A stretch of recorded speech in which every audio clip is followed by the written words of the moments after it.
দর্শক, আমরা শুনছিলেন যে অবরোধের পর অনেকটাই স্বাভাবিক পার্বত্য জেলা রাঙামাটির জনজীবন। তবে পরিস্থিতি বিবেচনায় ৩ দিনের জন্য সাজেক বন্ধ ঘোষণা করেছে জেলা প্রশাসন।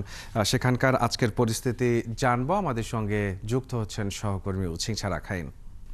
উছিংছা, সাজেক বন্ধ ঘোষণা হয়েছে, তো যাওয়ার জন্য যেসব পর্যটক অগ্রিম বুকিং দিয়েছিলেন তাদের জন্য কি ব্যবস্থা নেওয়া হচ্ছে, আর এই সিদ্ধান্তে পর্যটন ব্যবসায় জড়িতদের কি পরিমাণ ক্ষতি হবে?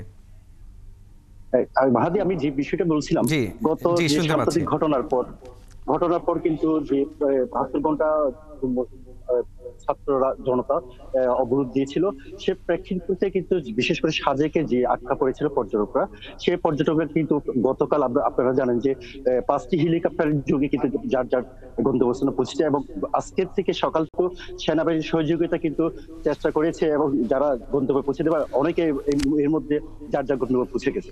তবে আমি যদি বলি, যেমন আজকে হচ্ছে যে সকালে কিন্তু জেলা প্রশাসনের যে উদ্যোগ নিয়েছিল হচ্ছে সার্বিক বিবেচনা দেখে কিন্তু আপনার 3 দিন সাজেক কিন্তু পর্যটক বন্ধ করে দিয়েছিল।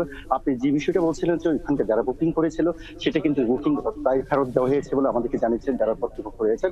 এবং আজকে যদি বলি যে সকাল থেকে কিন্তু বিশেষ করে রাঙ্গামাটি শহরে মানে ব্যাপক নিরাপত্তা জোরদার করা হয়েছে, বিশেষ করে সেনাবাহিনী, পুলিশ এবং এখানকার আর্ম পুলিশ ব্যাটালিয়ন মোতায়েন করা হয়েছে, এবং সকাল থেকে কোনো অপ্রীতিকর ঘটনা তেমন ঘটেনি। তবে এখানকার যারা পাহাড়ি এবং বাঙালি রয়েছেন, তারা কিন্তু সম্প্রীতি বজায় রাখার জন্য প্রত্যেকটি জায়গায় কিন্তু তারা মিটিং করছে, কোনো প্রকার যেন পরবর্তীতে কোনো প্রকার অপ্রীতিকর ঘটনা না ঘটে।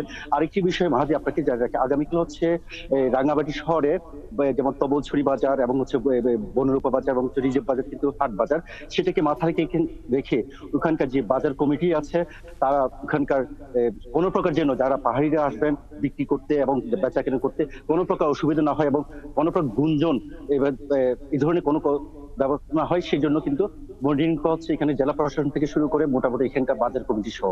মাহাদি, এই ছিল। জি, উছিংছা, আপনাকে অসংখ্য ধন্যবাদ যুক্ত থাকার জন্য। রাঙামাটির পরিস্থিতি জেনে নিচ্ছিলাম সহকর্মী উছিংছা রাখাইনের কাছ থেকে।